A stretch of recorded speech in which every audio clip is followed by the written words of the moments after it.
Hey guys, today is one for the teachers. We got 3 topics and 4 questions: gossiping, grades, and ideas. I hope you'll stick around, check it out, and chime in with your opinions in the comment section down below. My name is Richard Royster. I'm Associate Principal here at Lafayette High School in Lexington, Kentucky. If you are new to my channel, thanks for stopping by. So today's video idea comes from some YouTubers I follow, some teacher YouTubers I follow, and I'm going to link to all of them down below. They did what was called a loop video, meaning each person in sequence answered the same questions. And so I'm going to jump in and answer these questions too, and I hope you will jump in and give your ideas as well. So here we go for the first question. What would you do if coworkers were gossiping?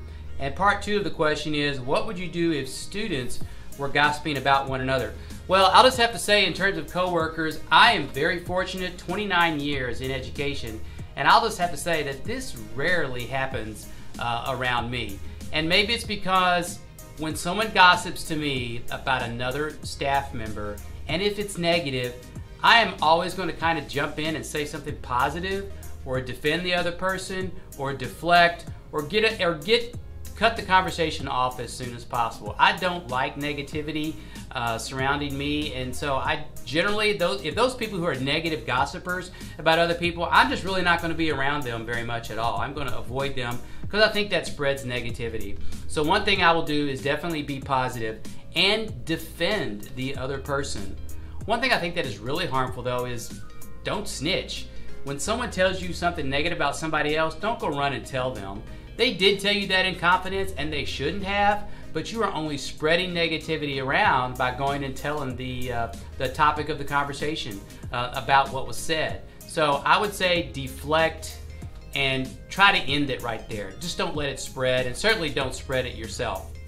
I will say one of the things we do have to be aware of is sometimes in gossiping, there is really a difference between just news about people talk about people, and comments that are truly negative. And those are really the ones that we want to stop, and those that we want to end. This brings me to the second part of the question, which is about students. When students are gossiping about other students. Folks, welcome to my world, because that is what I deal with almost every single day. There's a peer conflict of some kind. It's gotten verbal, it's gotten cyber related. Maybe there was a physical altercation. Those things come up very frequently, not the physical altercation part, but certainly the disagreements between students, and I am often called in to settle that, to keep the peace. And 99% of the time, student A thinks something negative about student B, and it's rarely as it seems. It's rarely the way it was communicated. There's so much misinformation between peers out there. It is absolutely ridiculous. So peers, I would encourage you to do the same thing. When someone brings negative information to you about somebody else, cut it off. Defend the other person and let it end with you. Don't spread it around. And peers, if you can do that, you will go a long way to being a good friend to those friends you have. Taking bad news back to them is really not going to be helpful.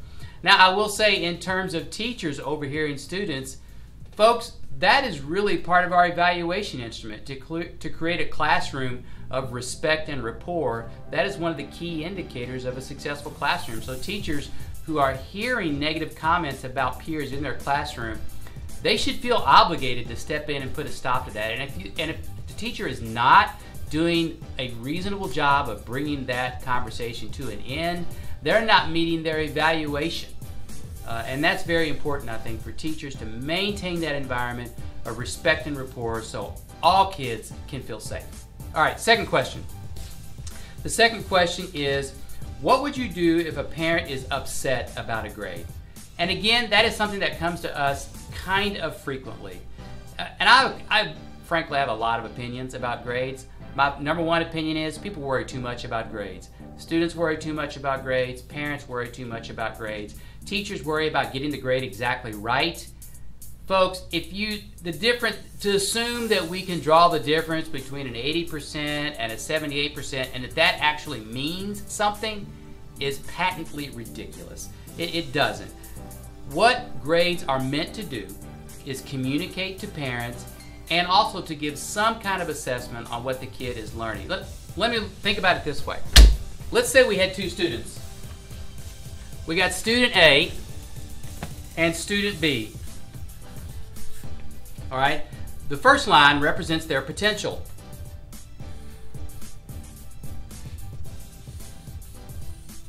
This is what student A could learn. This is what student B could learn. Now let's pretend that student A learns this much and student B learns this much. Student B learned more than student A, but who probably deserves the higher grade?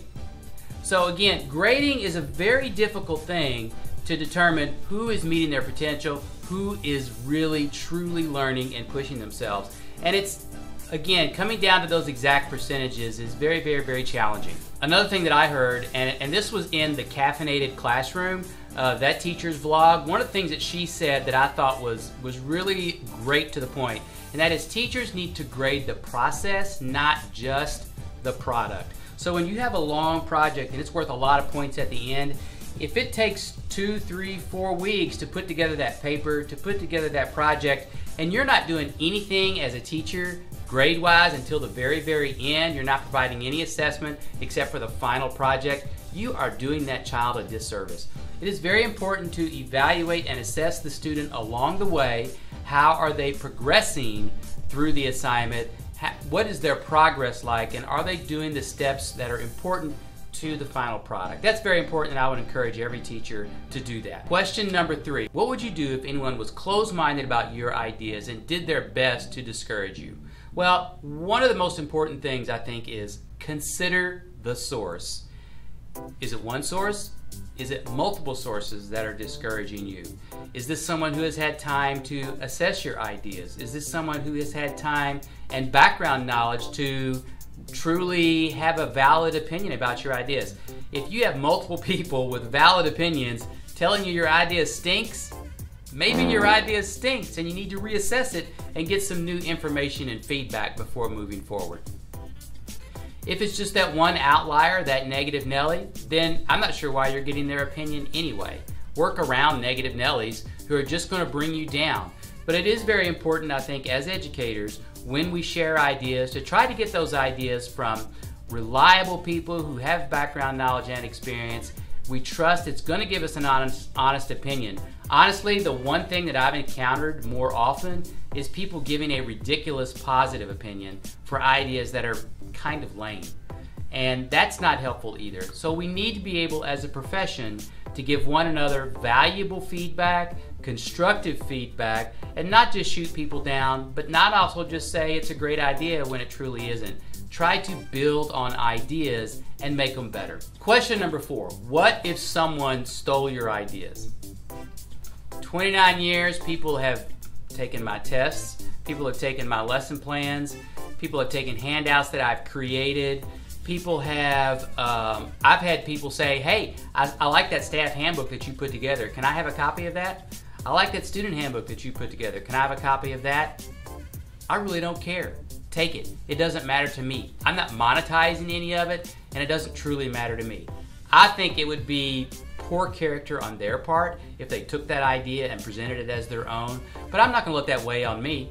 I'm trying to do what's best for the students, whether it's lessons that I created, policies that I've helped draft, guidelines that I've helped create for staff or students or parents or summer letters or whatever it is. Take it and use it. It has no negative impact on me whatsoever. If I've done something positive for kids, I want other people to use that. And again, it's a reflection on their character if they take it and try to monetize it or present it off as something that they did. So truly, I'm not really worried about it that much. Alright guys, that is it for these questions. I would strongly encourage you to pick one of them and answer it in the comments down below. Give your feedback on these questions as well. Check out the links on the other teacher vloggers that I am sharing down below, and check out their loop video and see how they answered these questions. Thanks guys for tuning in. I hope you will check out some of the other videos. I hope you will subscribe to my channel and like and share this video. I will see you in the next one. Thanks for tuning in. I really appreciate your support. If you've made it this far, go ahead and hit the subscribe button and support the channel. Share and like this video. Also, check out this video right over here. I picked it out. I think you were going to like it. There's a mystery video picked out by YouTube right down here. Check it out as well. Thanks so much for tuning in, guys. I will see you in the next video.